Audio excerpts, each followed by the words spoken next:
menurunkan kehidupan junjungan kita Nabi Muhammad Sallallahu Alaihi Wasallam. Bapak Ibu yang dirahmati Allah, lanjutan kajian kita hari Jumat pekan ketiga, yaitu kitab 3 Nukdarori, yang mana rupanya kitab ini tidak terlalu tebal. Insya Allah mungkin pertemuan 2 atau paling banyak 3 kali lagi ini akan selesai. Tentunya nanti kita akan lanjutkan dengan kitab tauhid yang lain, salah satunya mungkin Jalabul Afham, syarah daripada Aqidatul Awam. Kita lanjutkan. Bismillahirrahmanirrahim. Wal jaizu fi haqqihi ta'ala fi'lu kulli mumkin aw tarkuhu. Jadi sekarang kita akan membahas sifat jaiz bagi Allah. Jadi jaiz bagi Allah ini cuma satu, ini jaiz. Di sini dikatakan wa dalilu ala dzalika annahu la wajiba alaihi subhanahu wa ta'ala fi'lu syai'in aw tarkuhu. La sara jaizu wajiban aw mustahilan. Jadi sifat jaiz ini Allah bisa berbuat, bisa tidak. Dan tidak ada paksaan bagi Allah. Seandainya jadi paksaan, tentu yang sifat jaiz bisa berubah menjadi wajib atau bisa berubah menjadi mustahil. Allah berkehendak menciptakan bumi, terserah Allah. Allah berkehendak menciptakan langit, terserah Allah. Allah tidak menciptakan langit dan bumi, juga terserah Allah. Itulah jaiznya Allah. Dan kita diberi jaiz nggak sama Allah? Dikasih, diberi. Terserah kita mau beribadah, Allah tidak akan diuntungkan dengan ibadah yang kita lakukan. Kita tidak beribadah, Allah tidak akan pernah dirugikan dengan kita tidak beribadah. Dia terserah kita, kembali kepada kita. Allah memberikan jaiz kepada kita. Terserah kamu mau ibadah, silahkan kata Allah. Tapi Allah yang jelas tujuan menciptakan kita adalah wa ma khalaqtul jinna wal insa illa liya'budun. Tidaklah aku menciptakan jin dan manusia kecuali dia untuk beribadah kepadaku, sujud kepadaku. Itu tujuan Allah. Dan pada akhirnya tidak semuanya manusia sujud, tidak semua jin itu sujud.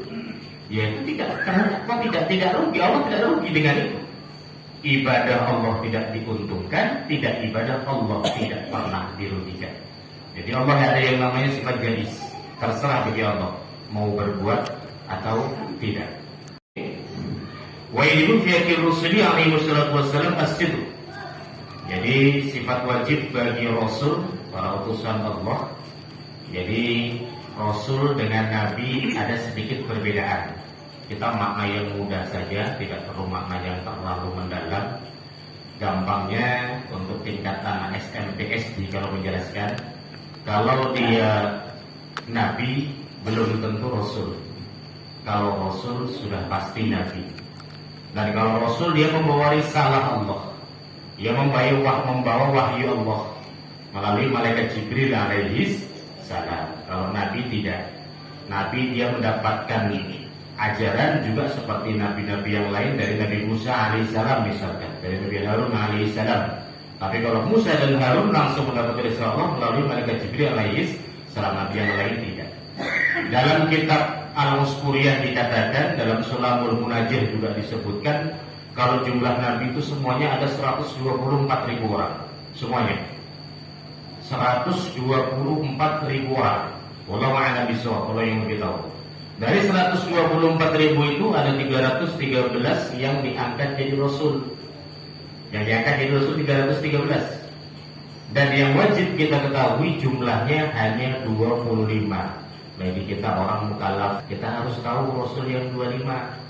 Bapak Ibu harus tahu, gak ada salahnya baca buku-buku dari mulai Idris, Nuhud, terus ke bawah dibaca.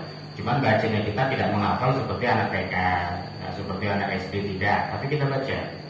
Dan sekarang sudah ada tulisan yang terjemah dalam Indonesia, sudah lebih mudah sekarang belajar. Kita baca. Karena itu wajib.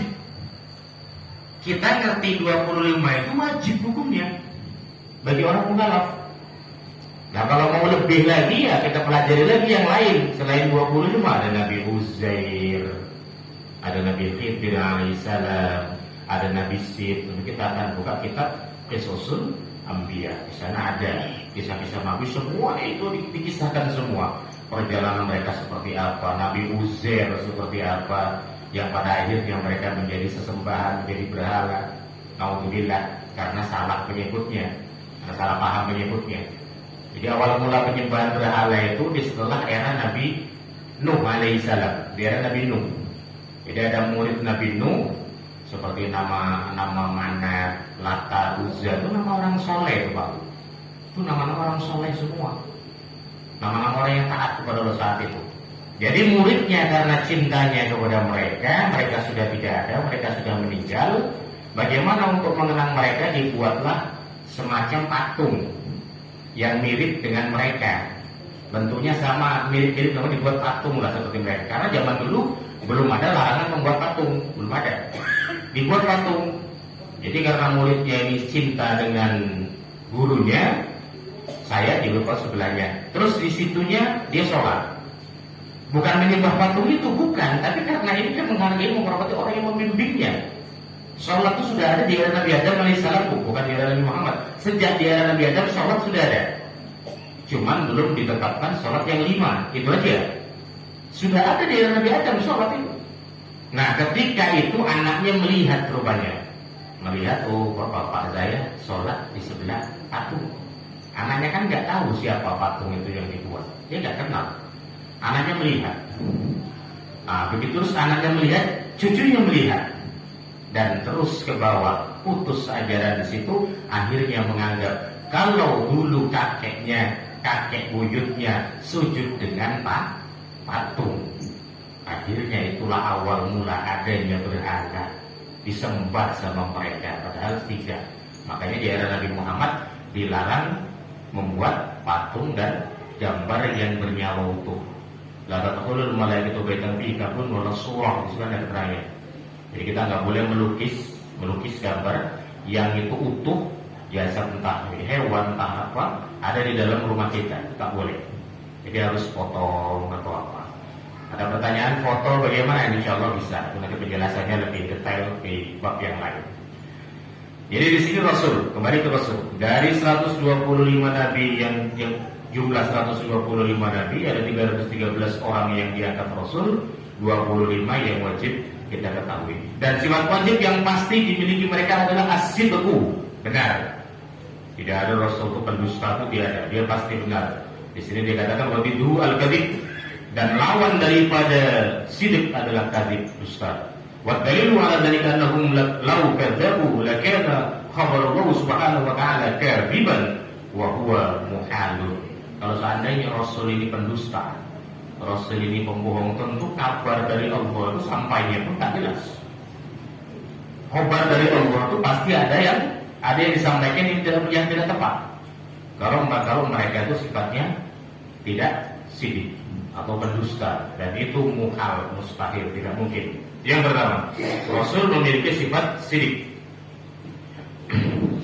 Terus yang kedua, wa yajibu alaihi wassalatu wassalam al-amanah wa biduha al-khiyanah. Yang kedua adalah amanah, itu sifatnya Rasul, jujur. Nah, kalau gak jujur tidak mungkin Rasul itu khiyanah, itu tidak mungkin. Yang kedua itu lawannya.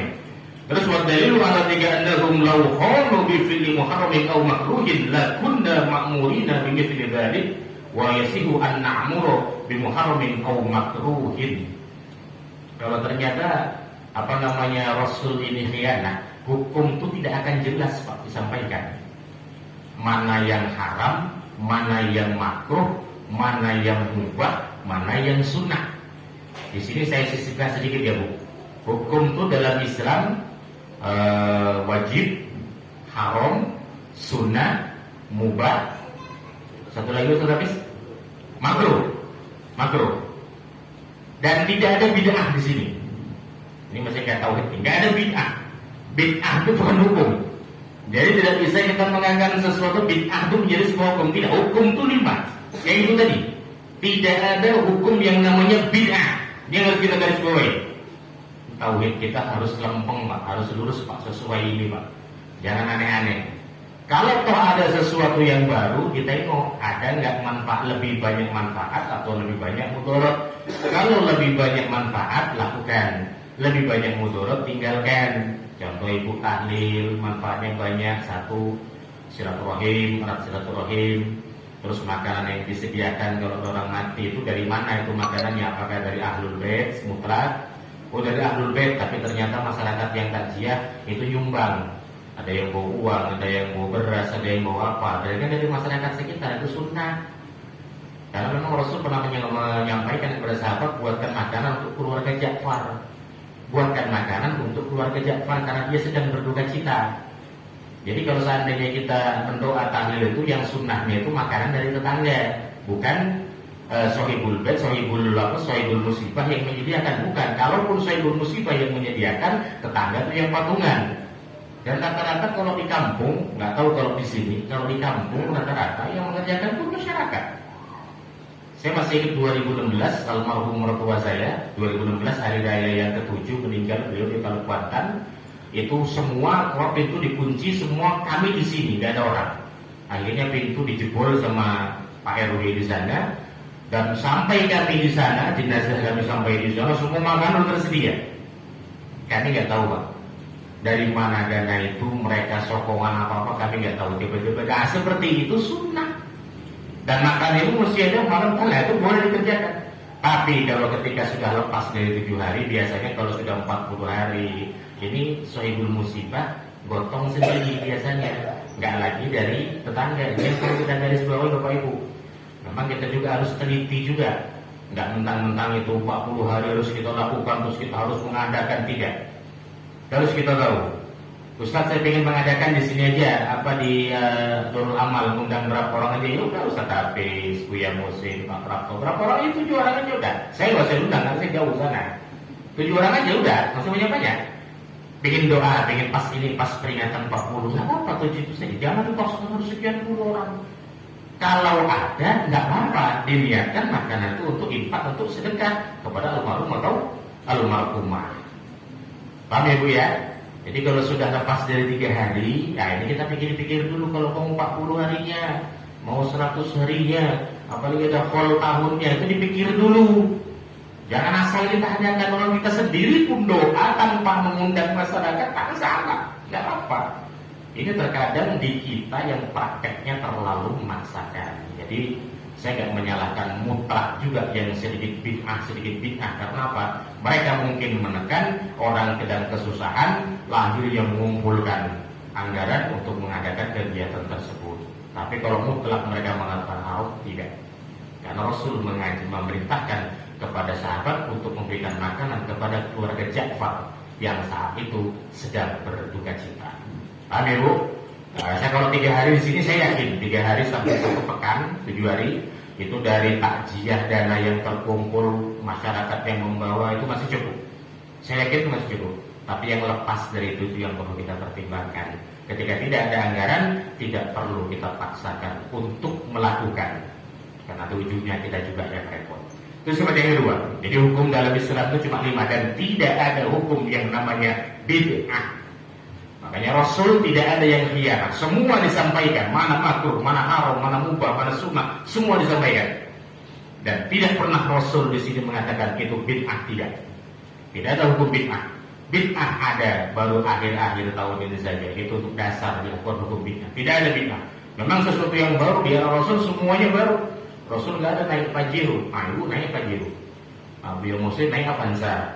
Rasul nggak ada naik Avanza. Ustaz Hafiz naik motor Beat, Rasul nggak ada naik motor Beat, nggak ada. Nah itu lalu dibalikan. Itu bukan yang namanya bid'ah dalam ritual ibadah, tidak. Yang namanya bid'ah adalah perkara yang baru, ibadah entah bukan, itulah bid'ah. Perkara yang baru yang tidak dibuat Nabi Muhammad SAW. Terus yang ketiga,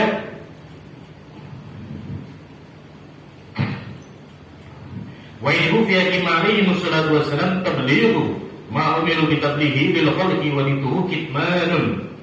Jadi sifat yang ketiga Nabi adalah tabligh, menyampaikan. Tabligh, menyampaikan. Tidak ada yang disembunyikan oleh Nabi kecuali yang diperintah oleh Allah. Ada juga yang disembunyikan. Satu contoh, ibu baca alif lam mim, cari tafsir manapun ada nggak artinya? Tidak. Kaf ha ya ain shad nun, dalam Quran tuh Awal-awal itu tidak ada artinya. Itu tidak ada yang tahu kecuali baginda Nabi Muhammad Sallallahu Alaihi Wasallam. Di dalam kitab Madarijus Su'ud pernah dikatakan lam yahtalim qattu toha mutlaqan abada. Qattu toha. Jadi kalimat toha itu rupanya sebutan untuk baginda Nabi. Dalam surat Toha itu kan ada toha.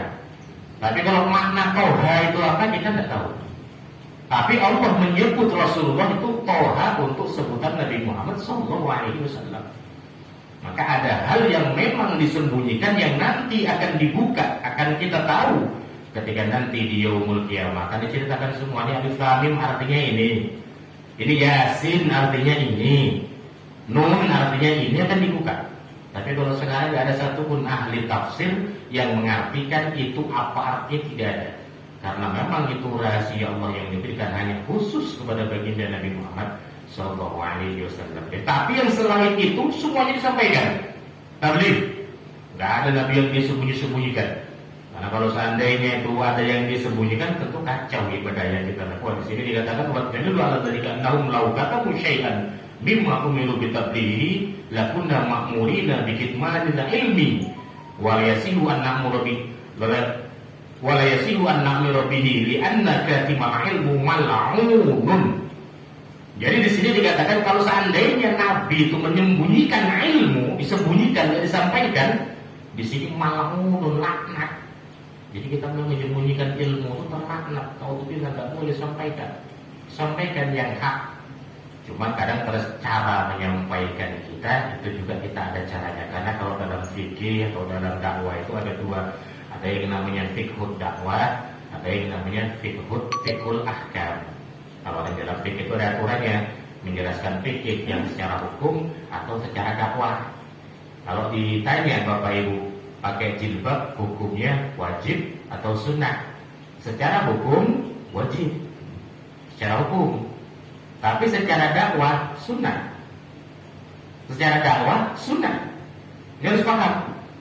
Jadi artinya apa? Ketika kita masuk ke orang awam, waktu Rasul masuk ke Arab Badui, yang orang-orang mulai tersentuh, beliau langsung menerapkan itu, tidak akan mungkin mereka menolak Islam.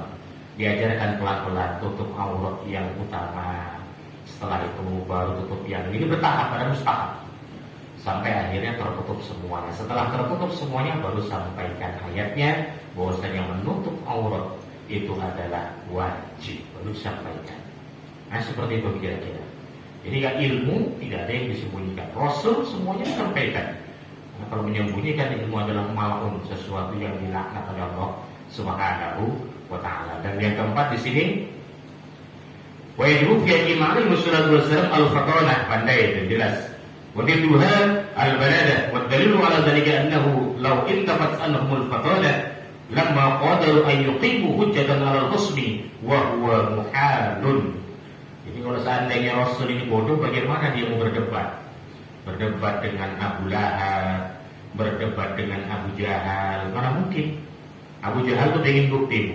Kalau memang kamu betul Rasul, coba datangkan bulan. Abu Jahal, datangkan bulan. Ambil bulan, betul kamu ambil. Kamu sampai di sini, aku akan percaya dengan kenabian. Aku akan percaya dengan risalah kenabian. Dibuktikan sama Rasulullah SAW. Turun. Benar-benar diambil sama Nabi. Tapi memang dasar Abu Jahal tetap ingkar. Berbeda dengan raja yang dari negeri seberang. Pengen bukti, didatangkan bulan, dibuktikannya betul, langsung masuk Islam. Bahkan rakyat yang dulunya diajak masuk Islam. Tapi Abu Jahal tidak. Pengen minta bukti, dibuktikan sama Nabi, tapi tidak juga masuk Islam. Itulah yang sudah sesat dan disesatkan oleh Allah Subhanahu wa Ta'ala. Termasuk Abu Lahab. Padahal Abu Lahab ini paman yang paling sayang kepada Nabi dibandingkan paman-paman yang lain. Tapi sayangnya sebelum Nabi jadi Rasul.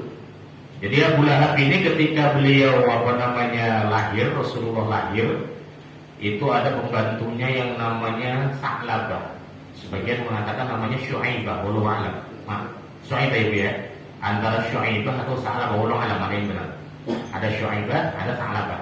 Tapi yang paling kuat katanya Syu'aibah. Ada pembantu Abu Lahab, dia lari mendatangi Abu Lahab. wahai Tuhan, ponakanmu lahir, putra Abdullah lahir. Lari dia sana. Sampai di sana diambillah Rasulullah SAW, digendong sama Abdullah, diciumnya, dipeluknya Rasulullah. Bahkan setiap hari dibelikannya susu, dibelikannya daging, roti untuk gizi baginda Rasulullah SAW. Sayangnya luar biasa. Bahkan anaknya Abu Lahab yang dua putrinya dinikahkan dengan Nabi. Belum ada larangan dulu menikah kakak adik kandung, menikah dengan satu orang laki-laki dulu belum ada larangan. Tapi setelah turun surat An-Nisa, wal ukhtaini illa ma qad salaf, lengkapnya tetapi yang paham ayatnya. Itu setelah itu ayat itu turun tidak boleh lagi. Kakak adik perempuan dinikah satu orang tak boleh lagi. Tapi sebelum ayat itu turun boleh. Antara kakak adik kandung tetapi semua ambil kakaknya, adiknya perempuan hanya dinikah semua tak apa-apa, boleh. Enggak ada larangan waktu itu. Tapi setelah surat ayat An-Nisa turun, itu baru dilarang. Dinikahkan sama saking sayangnya Abu Lahab sama Rasulullah, anaknya dinikahkan dengan Rasulullah SAW. Dinikahkan saking sayangnya.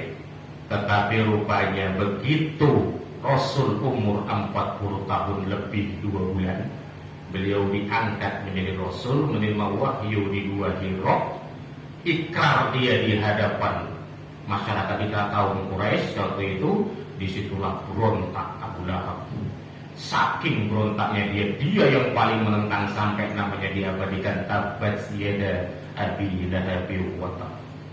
Pada dulu sayangnya luar biasa, sampai diabadikan namanya oleh Allah dalam Al-Quran. Gak cuma dia, wamro'atu hammalatal, atau istrinya pun sama, karena memfitnah Nabi. Sampai matinya Abu Jahal dari kubur. Abu yang mesti diketahui makamnya, saya belum pernah kesana.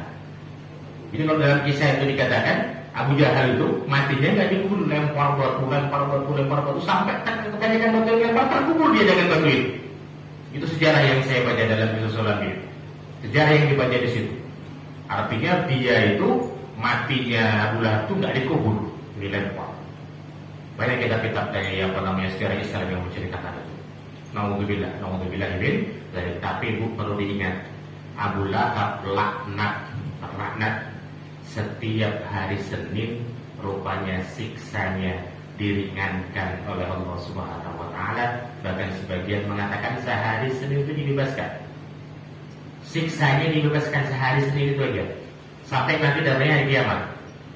Memang dia akan disiksa terus, hari Selasa digebukin, Rabu digebukin juga. Tapi ketika Senin diberhentikan.